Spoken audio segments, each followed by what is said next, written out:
Bonjour à tous et à toutes mes Ryu et mes Rayettes préférés. Aujourd'hui, nous sommes sur notre vague négative de Bitcoin que j'avais prévue sur mon Instagram et sur mes réseaux sociaux. Intro différente pour la première fois de ma vie depuis maintenant 1 an, mais le résultat est le même quasiment. C'est complètement con. Et aujourd'hui, je vais vous expliquer ce que je prévois sur Bitcoin dans les prochains jours à venir et notamment dans la semaine à venir. Ça n'a pas vraiment changé de ce que j'avais prévu dans ma dernière vidéo, qui s'est produit au poil de fion près. Vague B qui va sûrement se terminer par là, et ensuite C qui va sûrement repumper le palier 0,5 et 0,618. Il me reste une dernière vague négative en daily. Pas mal, non? C'est français. On passe tout de suite sur un graphique. Alors je suis en hourly, vous me connaissez bien maintenant, je commence toujours à faire mes vidéos en hourly où je vous explique ce que j'espère qui va se produire sur Bitcoin dans les prochaines heures qui arrivent. Et remarque la première chose qui devrait vous sauter aux yeux, absolument Jean-Michel, c'est cet enchaînement de 4 bougies rouges qui, comme on dit dans le jargon, alors c'est très important de savoir comment le jargon fonctionne en trading, et ça justement, ces 4 bougies rouges en trading, on dit que ça nous casse les couilles bien faisant. Et je jure voilà que c'est comme ça qu'on dit. Je vais refaire la vidéo, c'est pas possible. On a donc cet enchaînement de 4 bougies, et maintenant si vous me connaissez, on profite de cet enchaînement de 4 bougies bien rouges pour tracer notre Fibo des familles, absolument notre Fibo des familles qui va nous permettre de savoir si effectivement il y a une remontada possible sur justement cet enchaînement actuel. Alors qu'est-ce qu'on observe un tout petit peu avant, parce que c'était quand même un petit peu intéressant, on observe un enchaînement de vagues de merde, hein.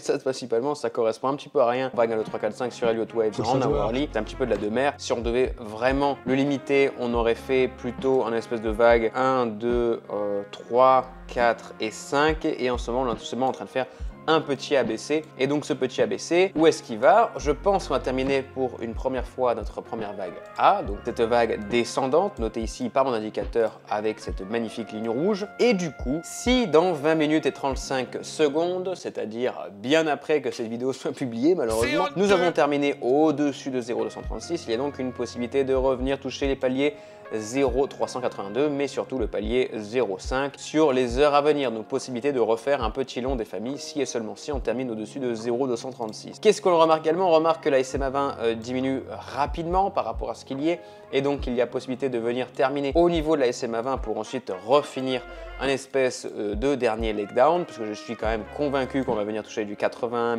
600 donc minimum, pour ensuite toucher au maximum les 80 000. Malheureusement, si on fait ça dans les heures à venir et avant de la fermeture en weekly, parce que c'est ça qui nous intéresse surtout, et ben on arrive dans une zone qui va être un petit peu, également encore une fois, qui est une zone de merde. Je vais pour la première fois passer en weekly parce qu'on est dimanche soir et que j'ai autre chose à faire de ma vie que de faire des vidéos qui font 14 vues. La dernière a quand même bien marché, j'ai fait 1400 vues. Alors attention, bientôt le feat avec Squeezie. C'est bon pour vous. Mais cela pour dire que si l'on termine en dessous de 80 782, donc c'est un petit peu ce que je prévois dans les heures à venir, donc cette zone là, eh bien il s'avère que l'on aura une magnifique bougie rouge et ça ne va donc pas confirmer un nouveau repump en weekly pour justement venir terminer au-dessus de 0,236 pour confirmer justement cette fin de première vague A, pour ensuite, comme je disais dans la dernière vidéo, venir faire notre petite vague B, donc peut-être revenir toucher limite les 102 voire les 110K avant de refaire notre vague C, où là vous aurez tous les débiles du net qui vont faire « Ah, c'est la fin de la crypto !»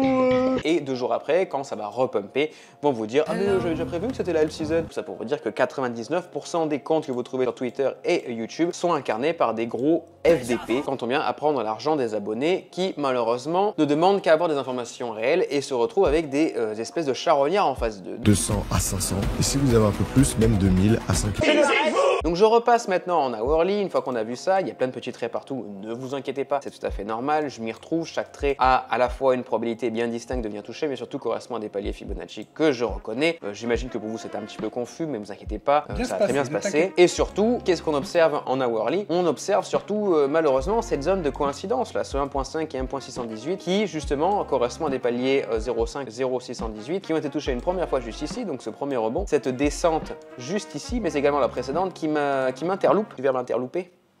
Ça me gratte le nez. Ça veut dire que justement, on est censé venir récupérer ces paliers avant de confirmer justement un dump. Le fait de laisser justement ouvert ces paliers, ça confirme justement qu'on a un repump qui est confirmé dans les prochaines, on va dire les prochains jours. D'ailleurs, en parlant de prochains jours, passons tout de suite en daily, les amis. Qu'est-ce que l'on observe? On observe ce que j'avais dit dans la dernière vidéo. On a donc cet enchaînement de bougies rouges de la même façon. Si on vient le retracer exactement comme en hourly, n'oubliez pas, le trading est un enchaînement de poupées russes, c'est ce qu'on appelle de la fractalisation. immersion. C'est un mot bien geek des familles de maths pourris avec des grosses lunettes, mais en gros ça veut dire que tout doit s'imbriquer en fonction des intervalles de temps. Et donc tout ce qui se produit en une journée a également les mêmes probabilités que ce qui se produit en 1 heure, 2 heures, 3 heures, 4 heures, en 10 secondes, 1 minute, peu importe. Alors beaucoup de traits, encore une fois, je retiens, je vous ai entendu, je vous ai compris les amis, je vous ai entendu et je sais qu'il y a beaucoup de traits qui sont tracés. Malheureusement, tous ces traits-là, c'est les traits en hourly, donc c'est pas important de les voir. Moi, je les vois pas actuellement, ces paliers Fibo qui sont justement violets, verts et jaunes. Tout le reste, c'est, comme encore une fois, c'est uniquement des paliers en hourly, donc, ou même dans des intervalles de temps un peu plus courts. Qu'est-ce qui est utile dans l'instant immédiat? C'est de tracer justement donc cet enchaînement de Fibo de ces 4 bougies-là et de se rendre compte qu'il y a le palier 0,78 qui n'a pas été repris. Mais si ce palier 0,78 normalement maintenant vient à être repris, et bien malheureusement le souci c'est qu'on aura une fermeture au-dessus de la SMA 20. Et qui dit fermeture au-dessus de la SMA 20 dit quoi? Jean-Michel toujours on fire dit absolument fin de vague négative précédente et donc une possibilité de venir repumper jusqu'en haut des Bollinger, ce qui viendrait correspondre à notre petit palier 1 et peut-être même les paliers 0,78 et 0,7 qui sont des paliers qui sont restés ouverts, donc les paliers 103 et 104K, donc ce qui viendrait confirmer également notre pump en weekly. Donc je résume, parce que ça fait quand même beaucoup de choses à savoir et que le taux de rétention, tous les 3 quarts des gens sont déjà barrés à partir de ce moment-là, puisque c'est chiant quand même de regarder un connard qui fait du trading derrière son écran. Vous avez donc une possibilité de venir terminer aux alentours de 0,618 actuellement en daily. Là on est sur une petite zone de consolidation, mais en revanche cette zone de consolidation est intéressante puisque cette bougie rouge vient reprendre les paliers Fibo de celle-ci et actuellement si on va retracer un petit palier Fibo de cet enchaînement de bougies de 2 couleurs, eh bien on a un petit rebond 0,118, ce qui veut donc conclure qu'il n'y a plus aucun palier à venir récupérer actuellement et que le bottom était donc bien à 76 545. Et donc en partant de ce postulat, il y a donc maintenant une zone de repump qui devrait prendre plusieurs jours pour venir retoucher les targets que je vous ai donnés juste avant en weekly. Donc venir retaper tout ce palier là de 99, je la fais sans roter, 99 à 103 000 $. Ce qui veut donc dire qu'on est plutôt bullish en weekly si et seulement si, encore une fois, je me permets de terminer cette vidéo toujours en rappelant le fait suivant. Il faut encore une fois que l'on termine au-dessus de 0,236. Donc il faut qu'on termine au-dessus de 82 470 dans 9h12 pour venir confirmer ce pump en weekly. Tout ce que j'avais écrit auparavant vient coïncider avec des paliers qui devaient être touchés. Regardez, on a fait un magnifique rebond 0,382 pile poil, vague ABC encore une fois, et je terminerai cette vidéo en vous expliquant que justement nous avons fait une vague A. En weekly, on va sûrement refaire une petite vague B pour venir retoucher ce palier là.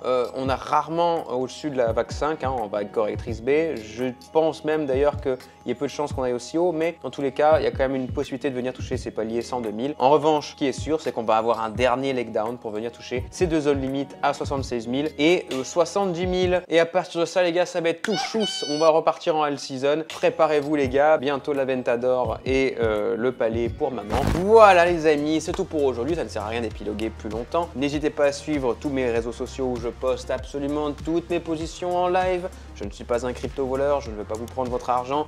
Si vous n'avez absolument aucune connaissance en trading, ne comptez pas sur moi pour vous expliquer tout de A à Z. Parce que mon but, c'est que vous peaufiniez votre stratégie et pas que je vous apprenne tout de A à Z, parce que déjà tout est gratuit sur le net et ça ne servira à rien. Et je terminerai cette vidéo en faisant la promo de mon indicateur que j'ai fait moi-même pendant des mois, qui justement vient nous expliquer que toutes les targets qui ont été données justement actuellement sont en train d'être touchées. Pareil pour ICP, pareil pour Sol qui ont déjà touché, EGLD, il me semble les deux dernières ont gagné, mais également celles qui sont en train de se faire actuellement. En gros, on a une espèce d'énorme win range, je fais énormément de thunes sur cet indicateur et si en plus ça vous le couplez avec justement vos connaissances, mais alors les amis, c'est tout bénef. N'essayez pas de trouver le youtubeur parfait qui vous fera gagner de 1000 à 150 000 € en moins d'une semaine, parce que si c'était le cas, les amis, réfléchissez un petit peu. S'il avait fait de 1000 à 150 000 € en moins d'un mois, qu'est-ce qui l'empêche de faire de 150 000 € à plusieurs centaines de milliards? Ça, je vous le demande, réfléchissez un petit peu. Voilà les amis, c'est la fin de cette vidéo. Je vous en prie, n'hésitez pas à vous abonner et de faire attention à vous. Vous avez vu ma... Alors attends, elle est où? Voilà, c'est le côté. Guitare 7 cordes les amis. S'il y a des métalleux parmi vous, je vous en prie, faites-moi signe sur mon Discord. Ciao!